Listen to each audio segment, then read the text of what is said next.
I got so much motherfucking design on right now.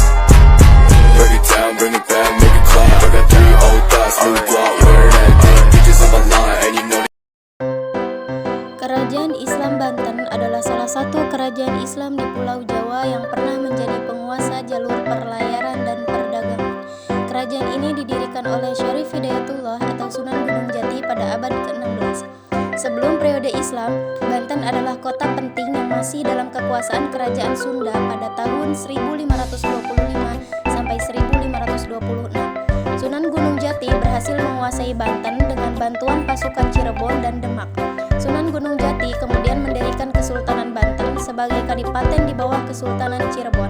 Namun, Sunan Gunung Jati tidak pernah bertindak sebagai raja dan mengangkat putranya Sultan Maulana Hasanuddin sebagai raja pertama Kesultanan Banten. Sultan Maulana Hasanuddin memperluas wilayah kekuasaan hingga ke Lampung dan Palembang. Masa kejayaan Kerajaan Banten. Kesultanan Banten terjadi pada akhir abad ke-16 hingga awal abad ke-17, khususnya di bawah pemerintahan Sultan Ageng Tirtayasa. Beliau adalah sosok di balik kesuksesan Kerajaan Banten. Selama periode ini, Kerajaan Banten mencapai puncak kemakmuran di wilayah barat Pulau Jawa.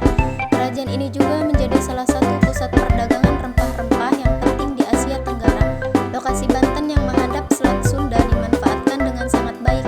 Ini menjadikan Banten sebagai salah satu pelabuhan terbesar di wilayah tersebut, sehingga menghasilkan pendapatan besar dari perdagangan internasional. Keruntuhan Kesultanan Banten. Kemunduran Kerajaan Banten dimulai dari konflik internal antara Sultan Ageng Tirtayasa dengan putranya, Sultan Haji atau Sultan Abu Nassar Qahar. Sultan Haji adalah seorang pemuda yang terpengaruh oleh gaya hidup barat dan bersahabat dengan VOC. Ia tidak setuju dengan kebijakan ayahnya yang anti Belanda dan ingin berdamai dengan VOC. Ia kemudian memberontak dan mendeklarasikan dirinya sebagai raja baru di ibu kota baru, Kaibon.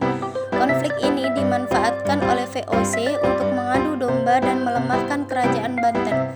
VOC mendukung Sultan Haji dengan memberikan bantuan senjata dan pasukan.